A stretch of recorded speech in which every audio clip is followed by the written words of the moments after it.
Assalamualaikum warahmatullahi wabarakatuh. Alhamdulillah. Alhamdulillahi bini'matihi tatimmus salihat. Alhamdulillahilladzi tunajji qailuha min azabin alim. Fanahmaduhu subhanahu wa ta'ala jalla wa ala hamdan tayyiban mubarakan fih. Assalatu wassalamu ala habibina wa syafi'ina wa qudwatina Nabiina Muhammadin sallallahu alaihi wasallam alladzi arsalahu Allahu basyiran wa nadhira wa da'iyan ila Allahi bi'idnihi wa sirajan munira. Wa ba'du, usini wa iyyakum ayyuhal aba'i wal ummahati fa ya ayyuhal hadirun anittaqullaha haqqa tuqatih wa la tamutunna illa wa antum muslimun. Wa ba'du. Bapak Ibu jamaah yang dirahmati Allah Subhanahu wa taala, pagi hari ini kita akan melanjutkan ngaji kita. Temanya As-Sur Al-Hajizu Bainal Jannati wan Nari. Gambaran batasan antara surga dengan neraka. Jadi nanti di akhirat itu ada ini Bapak Ibu. Ada hajiz. Hajiz itu sekat. Ya sama dengan di dunia ini ada sekatnya. Bahwa mereka kafir, Bapak Ibu beriman itu pasti ada sekatnya. Bahwa mereka munafik, Bapak Ibu beriman di situ ada sekatnya. Nah, kalau di dunia ada sekatnya, ya di akhirat nanti ada sekatnya juga. Nah, kemudian yang nomor 2, sekat ini persisnya hampir kayak kaca seperti ini barangkali. Jadi kalau dilihat dari luar itu nampak seperti apa kondisi serta keadaannya. Sehingga antara surga sama neraka itu bisa berdialog, ngobrol. Gitu ya. Ya, mungkin sama dengan ngobrolnya Bapak Ibu ketika di Duta Indah antara orang kafir sama orang mukmin. Kan ngobrol juga biasa. Tapi kan rasanya beda. Yang diobrolin juga mungkin beda. Nah, nanti di sana juga begitu. Diskusi ini sebenarnya untuk meyakinkan kepada kita bahwa surga neraka itu faktanya ada dan boleh didiskusikan. Jadi nanti yang masuk neraka ngasih tahu, yang masuk di surga juga cerita begitu. Kalau sekarang kita hari ini ceritakan juga bisa ngaruhin tuh. Ada yang percaya, ada yang tidak. Ada yang setuju, ada yang tidak. Jadi duniawinya nanti gambarannya sama dengan di akhirat. Wasur, nah yang dimaksud sur di sini adalah huwa al-haid, garis pembatas Bapak Ibu. Lahu babun ilal jannah wa huwa haitun bainal jannati wan nar. Ini adalah pintu menuju ke surga. Wa huwa haitun bainal jannati wan nar. Dia ini adalah batas antara surga dengan neraka. Batinu dzalikal haid. Di dalamnya batas ini sebagaimana penjelasan Allah di dalam surat Al-Hadid, fihi rahmatun wa dhahiruhu min kibalihil azab. Di dalam ruangan ini ada rahmat dari Allah, tetapi lahirnya dari sebelumnya itu ada siksa.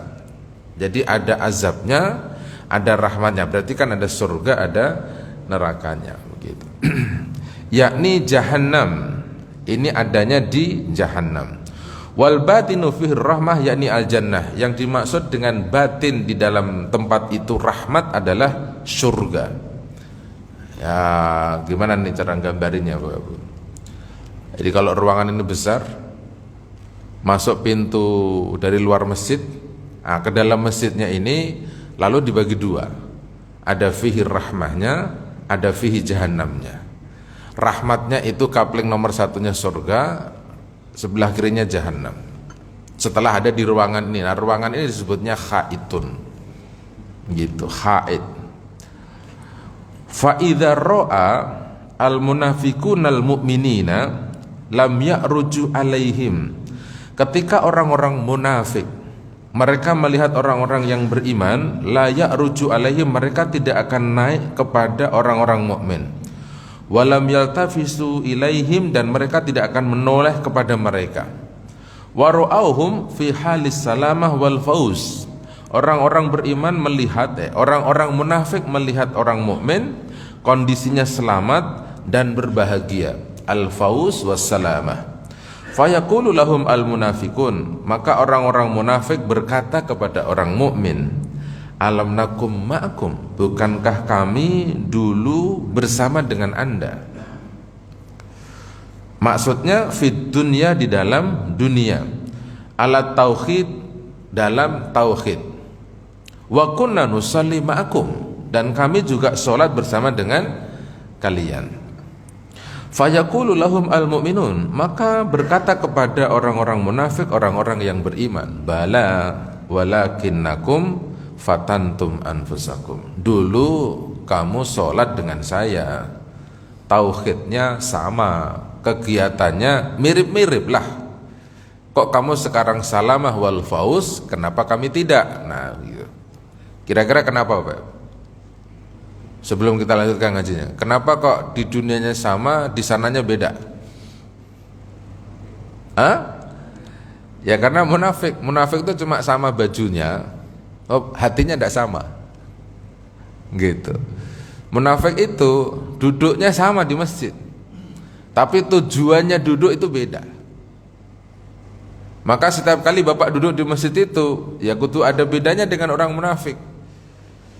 Duduklah dengan ikhlas, duduklah dengan senang, duduklah dengan murihan warohah, yang nyaman gitu ya. Seakan-akan Bapak pun sedang duduk ngaji sama Nabi, seakan-akan.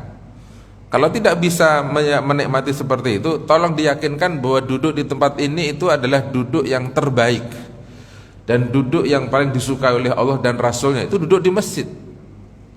Jadi kalau Nabi Muhammad SAW mengatakan sama Bapak Ibu dalam hadis riwayat Bukhari, bab pasar nih Bapak, Nabi itu ngelarang Bapak Ibu, janganlah Bapak Ibu menjadi orang yang pertama kali masuk ke pasar, dan janganlah Bapak Ibu jadi orang yang terakhir keluar dari pasar. Suruh dibalik kalimatnya, jadilah orang yang pertama kali masuk masjid dan orang yang paling terakhir masuk dari masjid.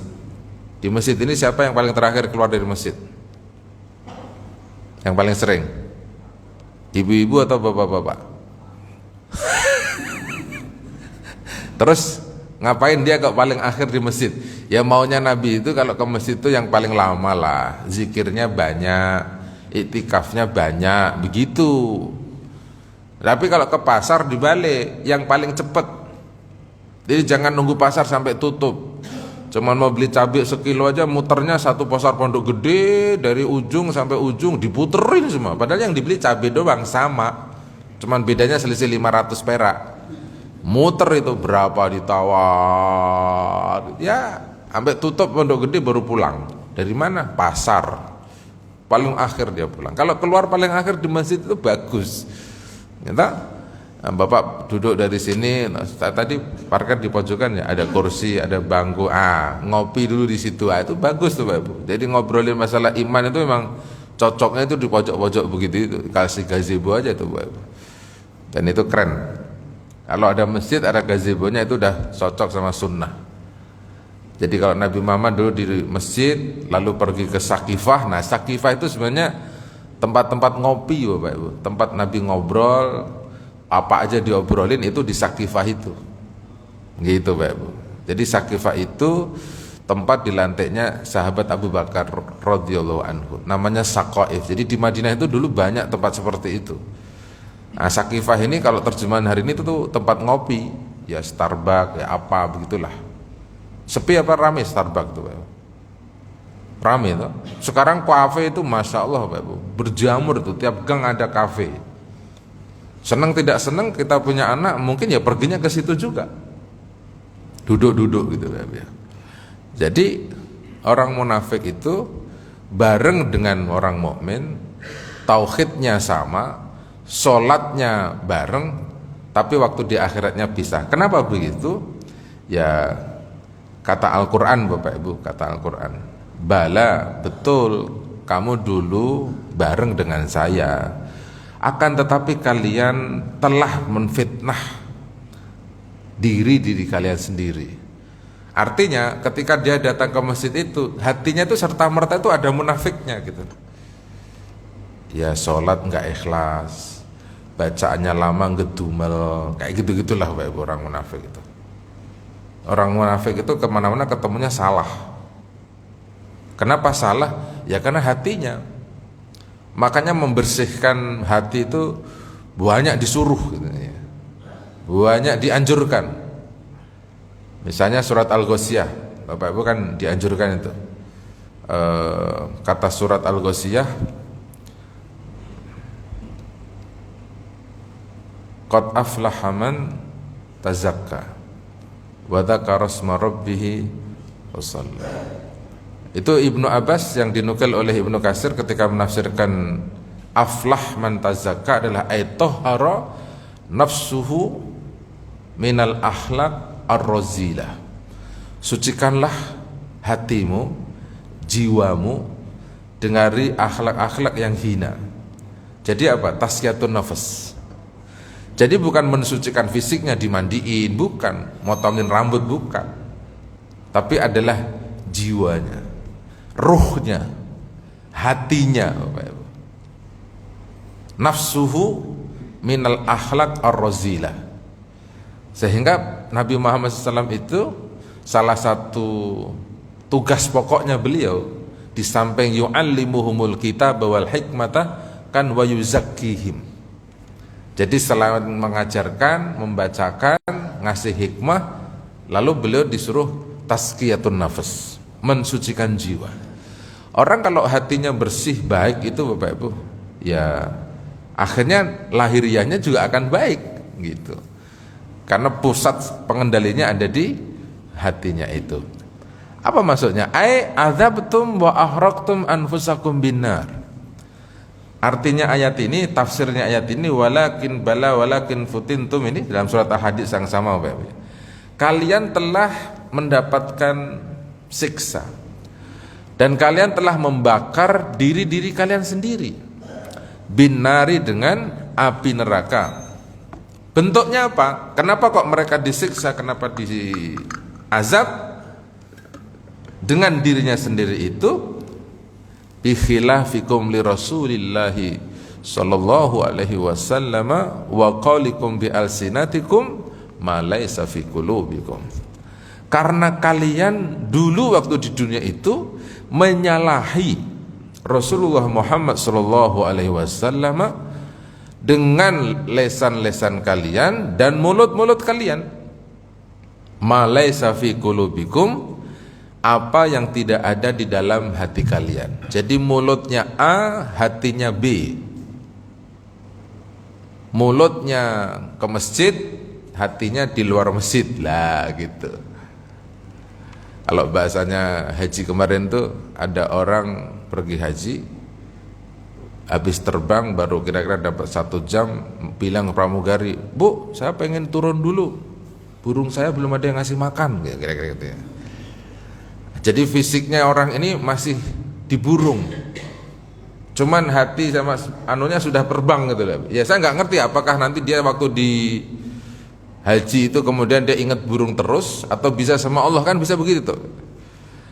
Karena orang sampai Mekah itu memang kadang-kadang, bukan kadang-kadang, kebanyakan orang dimunculkan sifat aslinya, hobinya apa, kebiasaannya apa, ya kadang-kadang muncul waktu haji itu. Bapak kenapa kok begitu? Ini kerjaan rutin saya. Nah, itu kan berarti apa itu? Fisiknya pergi ke Mekah, tapi hatinya, pikirannya, jiwa dan rohnya masih ada di burung. Lah, kalau orang beribadah, ibadahnya bisa duduknya sama gitu. Cuman yang dipikirin ketika dia duduk seperti ini kan bisa nggak sama toh. Macam-macam bisa saja. Ada juga yang modelnya duduknya sama tetapi fisiknya sudah nolak. Orang itu beda-beda kan. Nah, maka Bapak Ibu diminta untuk menjauhi karakternya orang munafik itu dengan cara menyalahi Rasulullah SAW dengan ucapan-ucapan Bapak Ibu yang tidak sama dengan hatinya Bapak Ibu. Wa takdzibikum biliqa'illahi tabaraka wa ta'ala. Alasan yang nomor 2, kenapa orang munafik ini disiksa dan sengsara? Karena kalian telah mendustakan perjumpaan dengan Allah tabaraka wa ta'ala. Tidak percaya. Jadi mereka itu tidak yakin kalau akan ada perjumpaan. Maka sebagian orang, bukan sebagian, orang-orang Nasrani itu Bapak Ibu, kalau mereka meninggal, itu kalimatnya yang diucapkan tuh hampir seperti sama. Kalau di sini kalimatnya adalah takdzibukum biliqaillah, maka kalau orang Nasrani jelas ngomongnya ini, meninggal itu langsung ketemu sama bapaknya di surga. Nah, jelaskan mendustakannya. Dia mau ketemu sama bapaknya. Nah, sementara Bapak Ibu hari ini diminta sebelum datang ke hadapan Allah itu tidak boleh mendustakan dulu. Kalau mereka kan sudah berjuta langsung ketemu sama bapaknya di surga. Langsung ketemu berarti tidak ada hisab Bapak Ibu.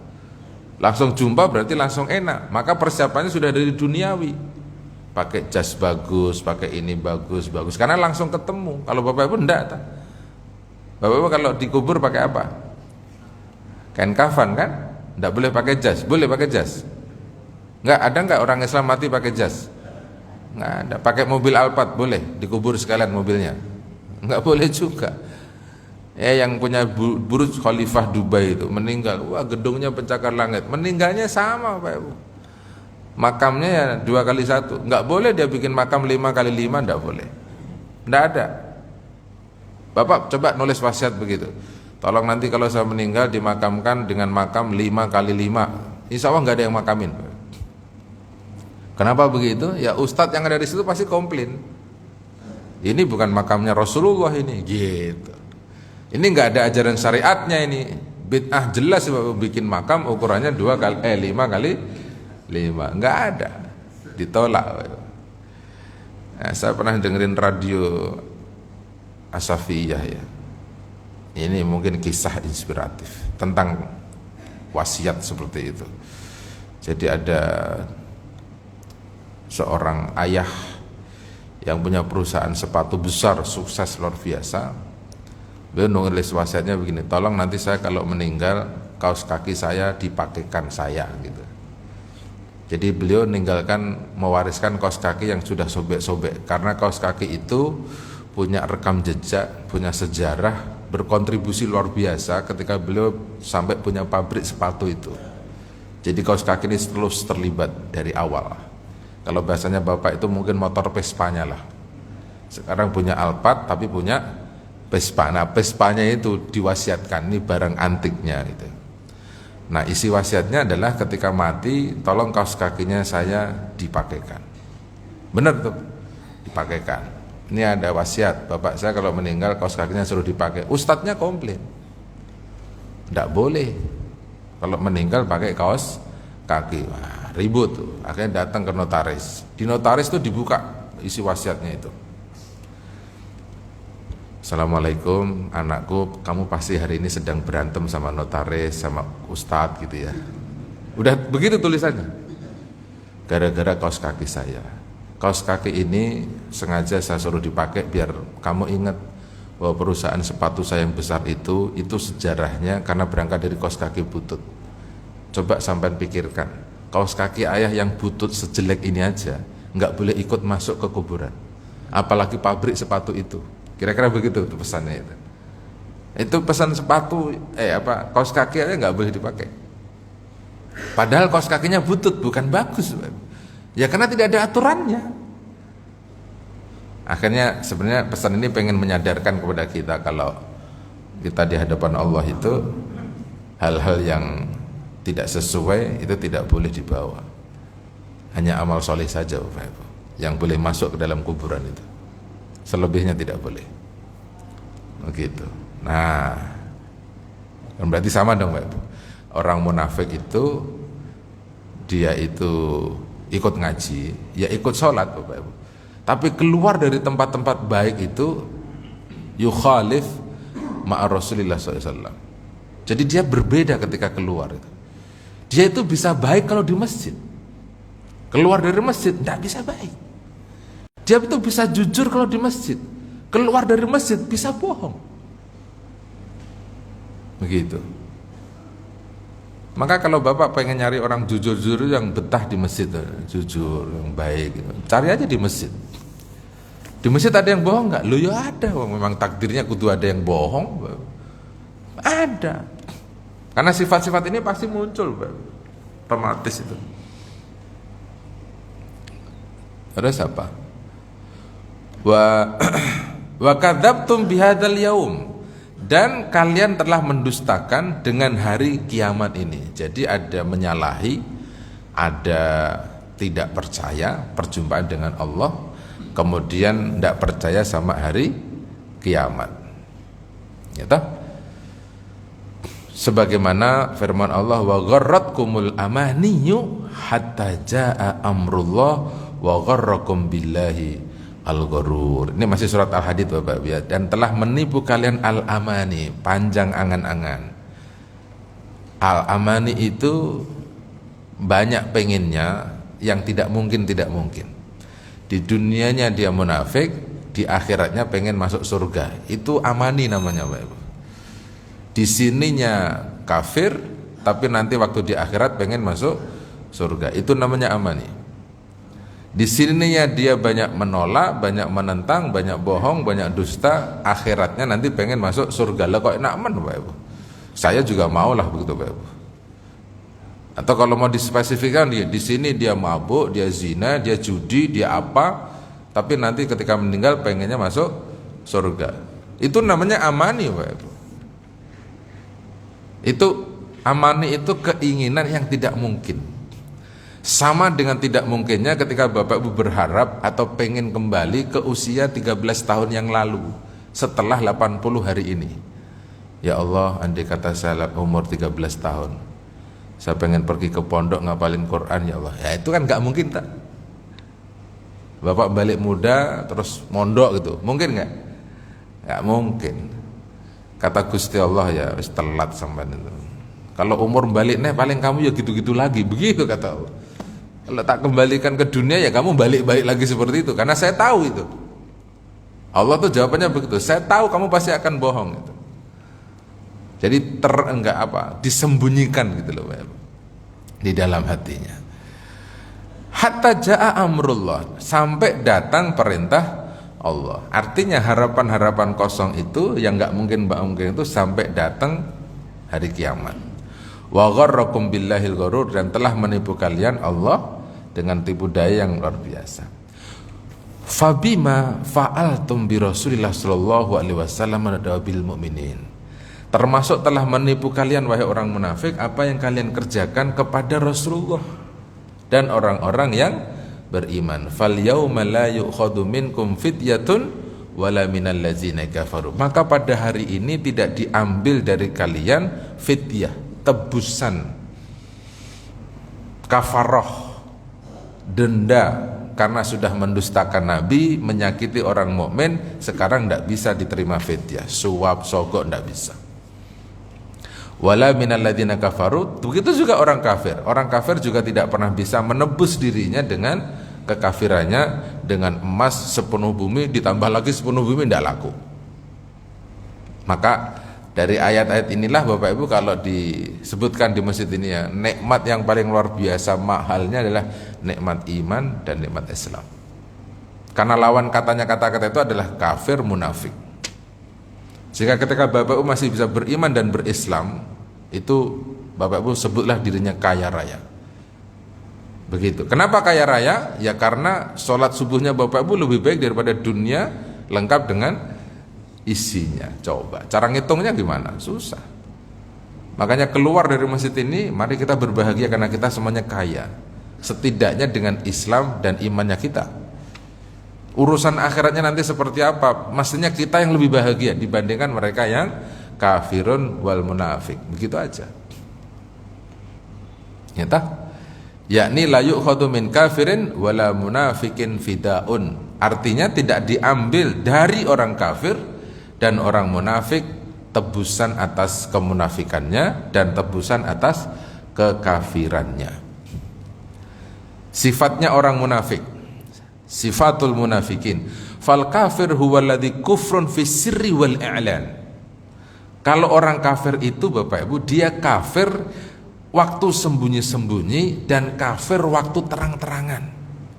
Jadi di luar masjid dia kafir, di dalam masjidnya dia juga jelas kafir. Kalau misalnya dia masuk masjid ya kafir. nolak masuk masjid, benci sama orang masjid, pengen bunuhin semua orang yang ke masjid, kira-kira begitu. Itu orang kafir tuh begitu. Kalau munafik itu alladzi kafara fis sirri wa amana fil i'lan. Kalau munafik itu adalah orang yang kafir waktu sembunyi-sembunyi, tetapi dia itu beriman ketika banyak orang. Jadi kalau dia di luar komunitas masjidnya itu kafir, kafir itu jadi munafik maksudnya. Orang munafik itu apa? Kafir fisirri, dirahasiakan kafirnya. Jadi kalau ketemu sama banyak orang ya pakai peci, pakai sorban kan gitu ya. Ya karena di depannya itu lagi banyak orang pakai peci, pakai sorban biar kira-kira sama gitu loh, Pak. Ada begitu. Oh mungkin kalau lagi mau pilkada kali ya. Wah semua orang pakai peci, pakai sorban. Ya alhamdulillah banyak yang ketipu kalau Pak Ibu. Oh ini pakai peci, oh ini pakai sorban, oh ini pakai, wah kan itu simbol-simbol semua toh Pak Ibu. Lah yang liatin kan banyak orang itu. Yang nilai kan banyak orang, ya nyatanya laku Pak Ibu. Gitu. Karena kan model-modelnya begitu ya. Ada orang pakai peci, ada yang nggak mau pakai peci. Ya peci kayaknya jadi simbol itu. Pakai peci apa enggak? Tapi kalau pelantikan memang sudah bunyi undang-undang Pak Ibu, bahwa pelantikan itu wajib pakai peci, siapapun agamanya. Peci dipakai karena itu jadi pakaian khasnya Indonesia.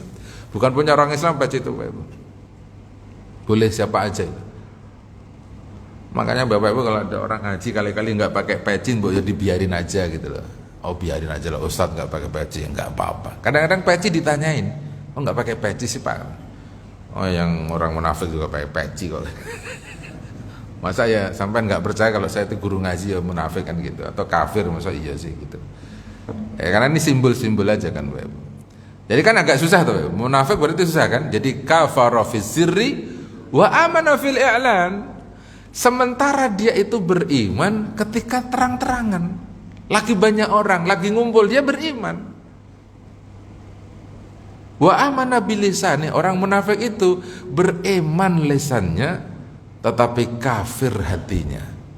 Coba, susah kan Bapak Ibu. Itu yang dimaksud tadi, dia duduknya di sini tetapi hatinya di luar. Ya ikut sholat, cuman hatinya nolak dan seterusnya. Maka di dalam surat Al-Hadid ayat 15 bunyinya adalah ma'wakumun nar, tempat tinggal kalian wahai orang munafik ada di neraka. Ai marji'ukum ilaiha wa mustaqarrukum fiha, tempat kembali kalian ke neraka, tempat menetap kalian di dalam neraka. Hada kulluhu ghururus syaitana bikum, semua ini terjadi karena tipu daya syaitan kepada kalian. Orang-orang munafik itu. Hatta ja'akumul maut wa mutum 'alan nifaq, sampai datang kepada kalian kematian. Wa mutum 'alan nifaq, dan kalian mati dalam kondisi munafik. Fa idza raja'u wara'ahum liyaltamisu nura ra'au sarran fayadkhuluna dzalika sardab wa yadunnuna anna nura fihi fayuhjamu bihim ala abwabi jahannam. Ketika mereka melihat Bapak, pengen mengambil cahayanya orang-orang yang beriman, ternyata itu adalah api yang mereka anggap cahaya di dalam jahanam tersebut. Fatakhtafuhum malaikatu bil kalalib, maka menyambar para malaikat kepada orang-orang munafik itu bil kalalib, dengan hadid, besi. Kemarin yang sudah kita baca, al-kalalib yakni besi rantai yang dipanaskan. Modelnya kayak apa itu Bapak? Ya disambar besi gitu. Disambar besi kencang lalu dilemparkan ke neraka tempat tinggalnya dia. Fataqudahum fi jahannam, maka lalu Anda dicampakkan ke neraka jahanam hatta yujawizu al-babal ula, sampai melepati pintu yang pertama min jahannam, dari neraka jahanam. Sumayulkuna fil babisani, kemudian kamu masuk atau dilemparkan ke neraka yang kedua, hatta yujawizuhu, sampai melewatinya. Fala yazaluna min babin ila babin, hatta yantahu ila darkil asfal minan nar. Akhirnya orang munafik ini terus melewati dari pintu ke pintu jahanam sampai mereka di ujungnya, paling keraknya ya, fi darkil asfal itu berarti paling bawah. Min enam nari, dari api neraka. Fayantahi bihim ila jibbin yuqalu lahu jibbul khizn. Maka mereka lalu berakhir tempat tinggalnya di jib.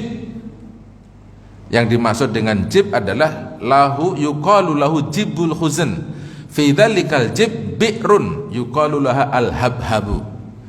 Di dalam lobang ini Bapak Ibu, di dalam lembah ini, paling ujung ini, keraknya neraka jahanam itu namanya jib.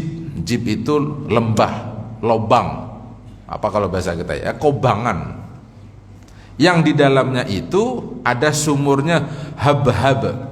Fiha tawabit min narin wa alaiha akfalun minan narin. Di dalamnya isinya api, bara, dan bahan bakarnya api ada di situ. Ya, makanya kalau ilustrasinya neraka itu ya identik dengan panas kan Bapak Ibu. Panas itu tidak ada ujungnya. Panas pakai luar biasa panasnya. Jadi setiap kali kulitnya mengelupas ya diganti dengan kulit yang baru, karena esensinya panas itu kan membakar kulitnya itu Bapak Ibu. Sakit itu kan ketika kesentuh sama pembakaran yang pertama itu. Nah, akhirnya orang munafik ini akan menikmati siksanya di bi'ru habhabin, ya, bi'rul habhab namanya. Alatil kalbi'r sohrotun min kibritin. Di dalam sumur habhab ini ada sohroh min kibrit. Kibrit itu batu yang paling panas.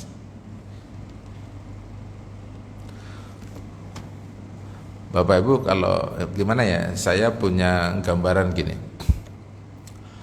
Waktu Madinah ada museum Asmaul Husna Bapak Ibu, itu sebelum tahun 2018-an kali ya. Dulu ada museum, namanya Museum Asmaul Husna.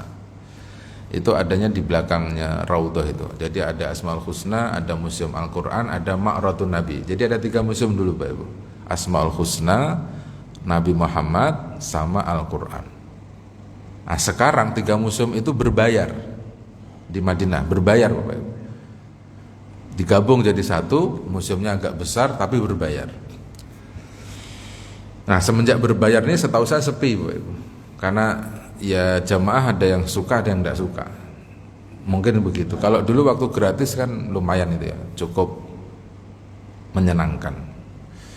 Nah di dalam Museum Asmaul Husna itu dulu ada namanya Asmaul Husna ya, dari 99 nama itu dijelaskan maksudnya, ayat, hadis Nabi, terus ada videonya gitu. Videonya. Jadi ketika mereka masang panasnya api neraka itu, fadhuku adzab jahannam itu, Anda nikmatilah siksa neraka jahanam ini. Nah itu ada gunung api meletus di Arizona yang kira-kira panasnya itu 2000 derajat Celcius bisa lebih, itu kira-kira aja 2000. Bapak kalau minum kopi panasnya berapa? 100 ada? Nggak ada kan? Paling 70, 75 ya toh. Ini 2000 panasnya itu, kira-kira itu Pak. Nah terus setelah meletus itu, lava panasnya itu ngalir dari gunung itu seret menuju gunung es, lautan es. Jadi salju yang mengeras jadi es. Tapi ketika si lava panas ini sampai ke situ, maka es itu jadi mateng, jadi air panas juga.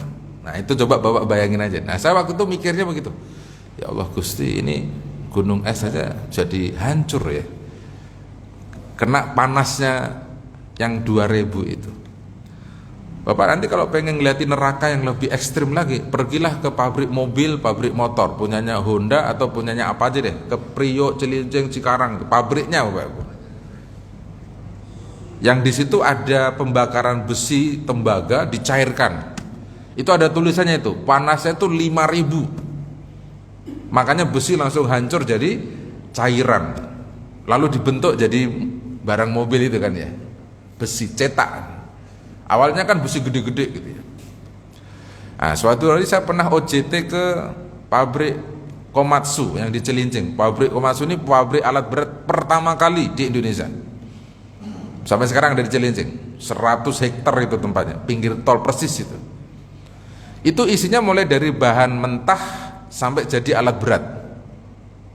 Jadi mulai dari packing, pemotongan, pembakaran, wadah semua di situ. Wah, keren itu. Nah, saya kalau ngeliatin barang-barang menghancurkan ini pengennya tuh membayangkan neraka itu seperti itu. Gimana caranya gitu. Nah, biar agak mudah lagi Bapak Ibu, biar agak mudah. Kadang-kadang orang-orang bikin film itu imajinasinya udah sampai ke sana itu. Film tentang neraka, film tentang azab kubur itu imajinasinya itu sampai gitu loh. Nah, suatu hari saya pernah nonton filmnya, film apa itu ya, judulnya Predator ya, Arnold itu. Yang musuhnya itu kayak timah dulu, ditembak lubang hidup lagi gitu ya, timah ya. Menariknya di film itu, cerita terakhirnya untuk mematikan si timah itu kan timah itu masuk ke cairan yang mendidih panasnya, sehingga molekul-molekul yang ada di timah tidak bisa lagi bersatu, mati baru. Mungkin sama dengan rivalnya Superman yang manusia pasir itu, kan sama itu, meninggalnya pakai kasus-kasus seperti itu. Artinya tidak bisa disatukan kembali molekulnya, maka dia mati. Kenapa tidak bisa jadi satu? Ya karena saking panasnya begitu. Nah, untuk meyakinkan bahwa itu panas, itu ada tikus masuk ke situ, kleng gitu ya. Terus keluar, tikus itu tinggal tengkoraknya saja, kira-kira begitu.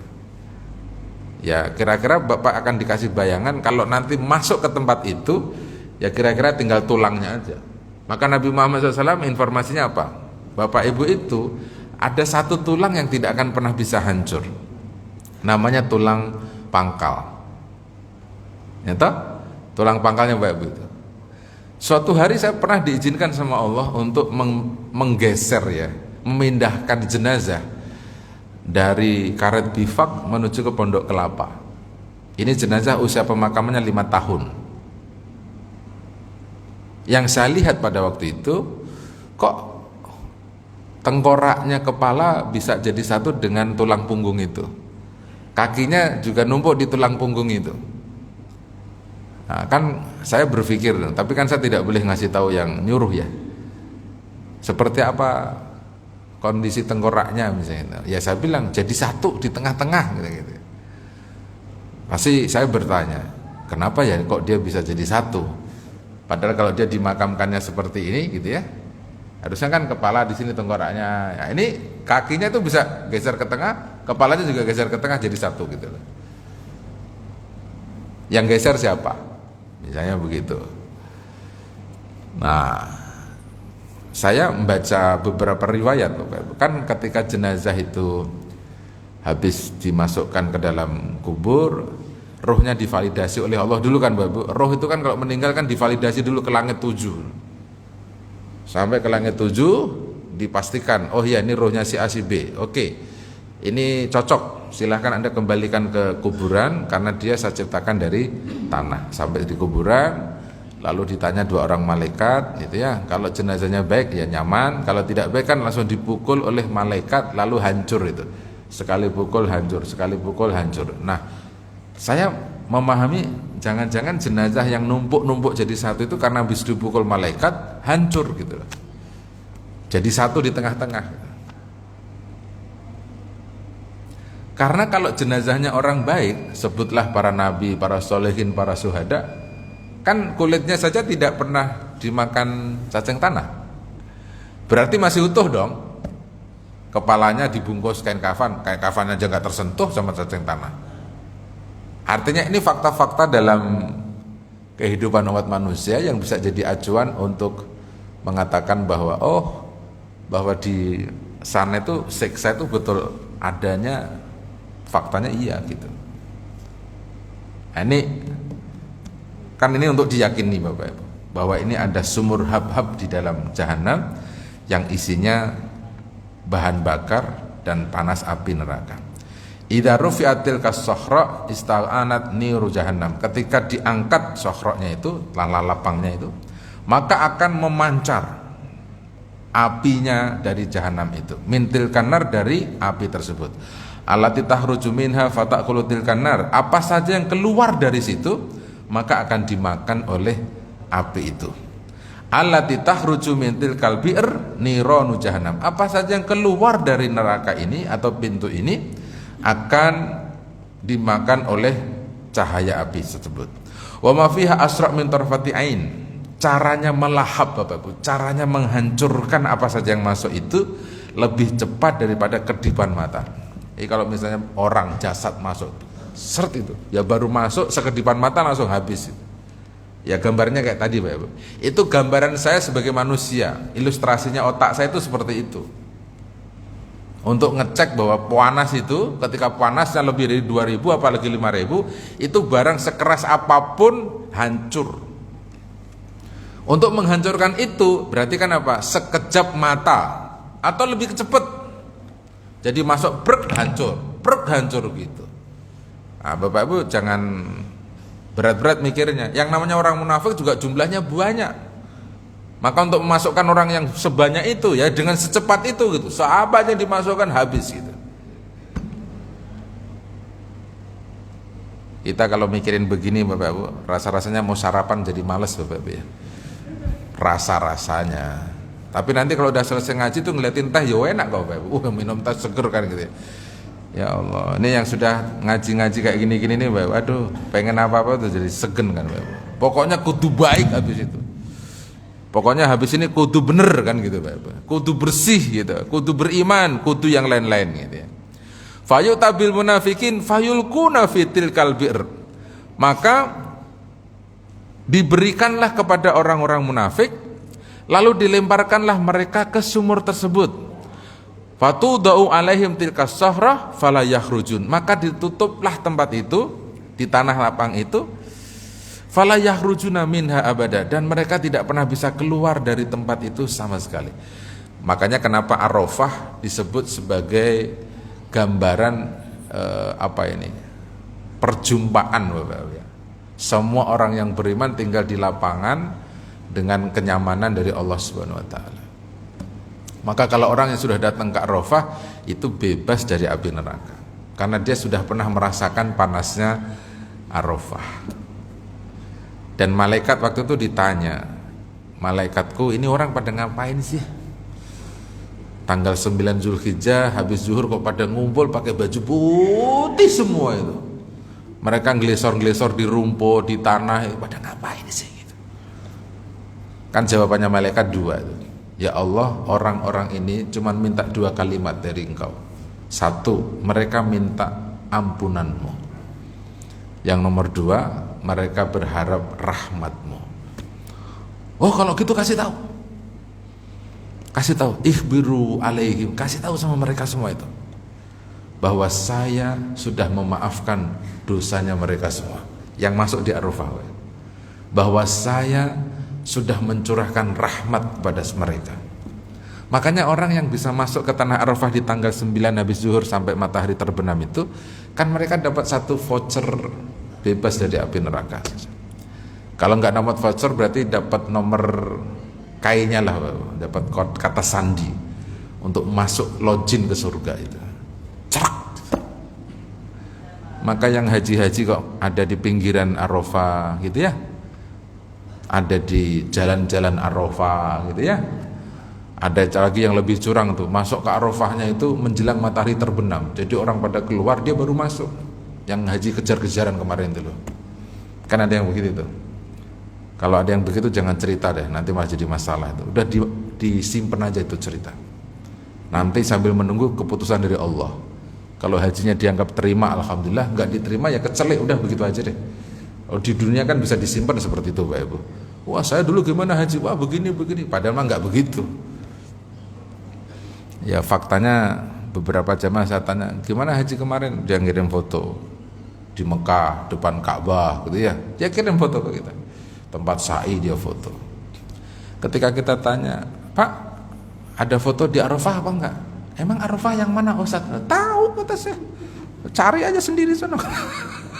Nyebelin kan itu. Waduh bahaya ini kata saya. Jangan-jangan nih hajinya nggak ke Arafah nih orang itu. Diajak tawaf tapi tidak ke Arafah. Bahaya Bapak Ibu. Ngeri itu. Baik. Kemudian apa? Fala yahruju minha abada. Kullama akalat tilkan nar luhumuhum. Setiap kali dimakan oleh api itu daging-daging mereka. Nah itu. Yang dimakan itu dagingnya. Dikuliti itu dagingnya. Jaddadallahu lahum luhuman ghairuha. Maka Allah memperbarui daging-daging mereka yang baru dengan kulit-kulit yang baru. Jadi hancur balik lagi, hancur balik lagi. Loh. Jadi jangan dikira sederhana siksa itu, serius Bapak Ibu. Dan ini kan Al-Qur'an Bapak Ibu. Kullama nadijat juluduhum baddalnahum juludan ghairuha liyadzuqul azab. Surat An-Nisa itu Bapak Ibu. Setiap kali mereka kulitnya mengelupas, hancur, Allah bungkus dengan kulit yang baru supaya mereka menikmati siksa itu, merasakan siksa itu. Maka pesan saya Bapak Ibu, jangan sampai ada yang bunuh diri. Karena ini setahu saya ini ya, data yang masuk ke telinga saya dan mata saya itu, banyak orang bunuh diri karena pinjol hari ini. Ya, kan pinjol udah bawa korban toh, jadi masalah sosial sekarang. Negara mulai panik, bikin pengumuman itu, hati-hati pinjol sama judi online. Wah, tuh. Karena sudah jadi masalah sosial Pak Ibu. Kerawang bunuh diri, Gorontalo bunuh diri, ya karena pinjol. Anak dijual karena pinjol, judi, wah berat itu. Makanya Bapak Ibu kalau sedang menghadapi masalah jangan sampai bunuh diri. Kenapa saya bilang begitu? Ada hadis Sahih Bukhari Bapak Ibu. Orang yang bunuh diri itu nanti di nerakanya itu dia akan ya bunuh diri terus begitu. Kan ada 5 yang disebut oleh Nabi itu, model dan cara bunuh diri. Cuman Bapak Ibu nggak boleh nyontoh ya, walaupun diajarkan Nabi ini Bapak Ibu. Dikasih tahu oleh Nabi itu ada 5 model cara bunuh diri. 1, minum racun. Nanti Bapak di neraka itu akan minum racun, hancur mulutnya, hancur perutnya, terus balik lagi, minum lagi Bapak Ibu, sampai datang pertolongan. Ya kalau ditolong, kalau enggak, ya selamanya begitu. Sakitnya itu kan waktu minum itu Bapak Ibu. Yang nomor 2, Bapak Ibu jatuhin diri minal jibali dari gunung. Kan ada yang bunuh diri naik tempat tinggi ya. Kalau sekarang bukan gunung, dari tiang listrik, dari tower Telkom, kan gitu modelnya. Wah saya pengen bunuh diri gitu ya. Itu nanti orang di akhiratnya juga akan begitu, jatuh dari gunung, hancur kepalanya, seluruh fisiknya hancur, balik lagi naik ke gunung. Jadi dia naik loh, naik ke gunung jatuh lagi, naik ke gunung jatuh lagi, begitu. Yang nomor 3, nusuk-nusuk pakai benda keras, mungkin peso, besi dan lain-lain. Nanti juga akan begitu tuh Pak Ibu. Ada lagi bunuh dirinya apa? Gantung diri, cekek, hancur gitu. Nanti balik lagi tuh Pak Ibu. Pokoknya bunuh diri dengan ragam model apapun, termasuk improvisasi yang termodern cara bunuh dirinya. Nanti akan ada di akhirat. Karena bunuh dirinya bukan hanya lagi 5 model sekarang, banyak model sekarang orang bunuh diri. Coba Bapak kebayang nggak? Bisa nggak masuk akal nggak? Kalau ada suami, istri, anaknya 3 bunuh diri, yang bunuh itu suaminya, gila nggak itu? Anaknya diracun, 1, 2 mati, terus istrinya, terus gantian dia, terakhir kok bisa gitu? Ini namanya ghururus syaitan, tipu daya syaitan, terlalu berat bebannya Bapak. Yang diserang itu kan psikologinya Bapak. Pinjol itu kan karakternya begitu toh. Jadi satu kampung ngerti, satu kantor ngerti, satu wilayah ngerti semua, malulah dia Bapak Ibu. Akhirnya dia stres. Karena stres, tanya sama suasana, kayaknya malu, nggak ketulungan, nah, kira-kira. Akhirnya mengakhiri hidup. Bapak Ibu jangan sampai ada bunuh diri. Berat itu Bapak Ibu. Dan bunuh diri itu putus asa, bagian dari dosa besar kan Bapak Ibu. Wadzalika qalu ta, inilah yang dimaksud dengan firman Allah, innal munafiqina fid darkil asfali minan nar walan tajida lahum nasira. Surat An-Nisa 145. Sesungguhnya orang-orang munafik tinggal di darkil asfal, lantai yang paling bawah dari neraka, dan mereka tidak akan mendapati pertolongan. 142, innal munafiqina yukhadi'una Allah wa huwa khadi'uhum. Sesungguhnya orang-orang munafik itu menipu Allah. Wa huwa khadi'uhum, Allah lah yang menipu mereka. Jadi kalau Bapak Ibu datang misalnya ke tempat-tempat baik tujuannya untuk menipu, Allah lebih tahu cara menipu mereka. Yakni firman Allah dalam surat Al-Hadid yang dimaksud menipu itu ya, irji'u wara'akum faltamisu nara. Kamu kembalilah ke belakang kalian dan ambillah cahaya kalian sendiri. Adapun orang-orang mukmin, istawat hasanatuhum wa sayi'atuhum, adapun orang-orang mukmin yang sama kebaikan dan kejelekannya, fa innahum yamsuna ala sirat, maka mereka akan berjalan di atas jembatan, wa anwaruhum, dengan cahaya-cahaya mereka, tas'a baina aydihim, yang memenuhi di hadapan mereka, di samping kanan kiri mereka, hatta idza kanu ala jisri sirat, sampai ketika mereka ada di tengah-tengah jalan itu, wa huwa a'lal jusur minas sirat, mereka akan tinggal di a'raf. Orang-orang yang kejelekan sama kebaikannya sama, tempat tinggal mereka di a'raf. Apa itu a'raf? Al-mawadi al-murtafi'atu wa khituha ghurf. A'raf itu artinya tempat yang tinggi. Isim mufradnya adalah huruf. Wa tusamma an-nas minal ard wa huwa al-mawadi al-murtafi' arafan wa minha arful ladik. Orang-orang yang di Araf itu adalah tempat tinggi yang bisa melihat dari atasnya. Kemarin saya habis baca surat Al-Araf, tafsirnya Ibnu Katsir itu, orang-orang Araf itu dia tinggal di atas di antara surga sama neraka. Jadi dia pengen masuk ke surga ada dosanya, pengen dimasukkan ke neraka ada pahalanya, sehingga pahala sama dosanya digabung jadi satu. Oh sama, makanya dia nanti masih nunggu pengadilan dari Allah setelah surga nerakanya selesai. Itu namanya A'raf. Nah, orang A'raf ini akan kita bicarakan di bulan depan. Ahlul A'raf namanya, penduduk yang tinggal di A'raf. Jadi ke surganya nunggu, ke nerakanya juga tidak langsung. Ya kalau pengennya Nabi, Bapak Ibu jangan tinggal di A'raf. Ini tak kasih bocorannya ya. Orang yang tinggal di A'raf itu siapa sih? Orang yang pergi berjihad tidak seizin kedua orang tuanya, lalu dia meninggal dunia di medan syahid. Tidak izin itu dosa besar, meninggal itu pahalanya besar. Sama kan Pak Ibu? Maka biar masuk surga langsung gitu ya, kalau mau pergi berjihad dengan izin kedua orang tuanya. Pada waktu itu Bapak Ibu ya, izin menjadi syarat misalnya kan. Kalau Bapak Ibu Nabi sudah jihad masih pakai izin kan malah munafik tuh Bapak Ibu. Oh Nabi sudah ngangkat pedang malah minta izin. Nabi saya ikut dah, enggak usah ikut kalau gitu. Udah langsung pergi aja, wong saya aja udah pakai pedang kok. Kan gitu tuh Bapak Ibu. Sehingga orang-orang Araf ini yang kebaikan sama kejelekannya sama. Sehingga nanti kesimpulannya Bapak Ibu disuruh amal soleh lebih sedikit, itu yang akan menyelamatkan kita. Tidak usah banyak-banyak, sedikit aja menyelamatkan kita. Gitu. Semoga ada manfaatnya Bapak Ibu. Subhanakallahumma bihamdika, asyhadu an la ilaha illa anta, astaghfiruka wa atubu ilaik. Assalamualaikum warahmatullahi wabarakatuh.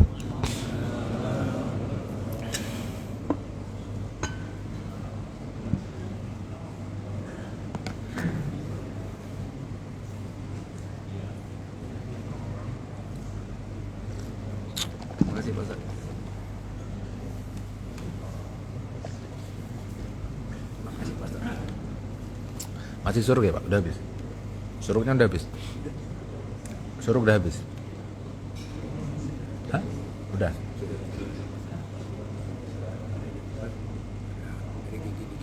Iya.